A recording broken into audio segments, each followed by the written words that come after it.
सालों की शांति के बाद धरती पर अचानक एक ऐसी ऊर्जा महसूस हुई जिसने सबको डर से भर दिया। ये कोई पुराना दुश्मन नहीं था, बल्कि एक नया खतरा था। कागे, एक ऐसा प्राणी जो यूनिवर्स की हर रोशनी और एनर्जी को सोख लेता था। गोकू ने महसूस किया कि उसके सारे पुराने दुश्मन फ्रीजा, सेल, यहां तक कि जिरन की एनर्जी भी धीरे धीरे गायब हो रही है। कागे ने पूरे ब्रह्मांड को एक काले घेरे में कैद कर दिया था। गोकू जब कागे से मिलने पहुंचा तो उसने देखा कि कागे का कोई शरीर नहीं था।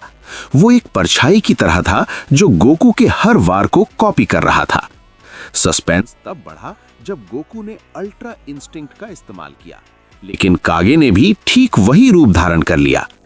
गोकू को समझ आया कि कागे कोई अलग दुश्मन नहीं, बल्कि गोकू की अपनी ही डार्कनेस और थकावट का एक रूप है। कागे ने कहा, गोकू, जितनी बार तुमने हद से ज्यादा ताकत इस्तेमाल की, हर बार तुमने थोड़ी सी अंधेरी ऊर्जा छोड़ी है। मैं तुम्हारी ही मेहनत का नतीजा हूं। लड़ाई शुरू हुई। दोनों की स्पीड इतनी तेज थी कि पूरा प्लेनेट कांपने लगा। गोकू ने सुपर सेयन ब्लू और कायोकेन का कॉम्बो ट्राई किया, लेकिन कागे ने उसकी एनर्जी को सोख कर गोकू को कमजोर कर दिया।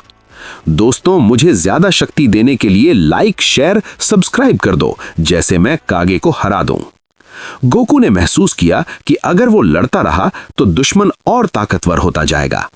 उसने अपनी आंखें बंद की और बिल्कुल शांत हो गया। जब कागे ने आखिरी वार करने के लिए अपनी सारी अंधेरी ऊर्जा इकट्ठा की, तब गोकू ने एक नया रूप दिखाया। उसने अपनी एनर्जी को बाहर निकालने के बजाय अंदर समेट लिया। गोकू ने एक ऐसी कामेहामेहा तैयार की जो नीली नहीं, बल्कि बिल्कुल सफेद, यानी प्योर वाइट थी। उसने चिल्लाकर कहा, मुझे पता है मैं परफेक्ट नहीं हूं, लेकिन मेरी कमजोरियां मेरी दुश्मन नहीं है। दोनों ताकतें टकराईं। एक बड़ा धमाका हुआ जिससे पूरा अंधेरा फट गया। जब धुआं छटा तो कागे गायब हो चुका था।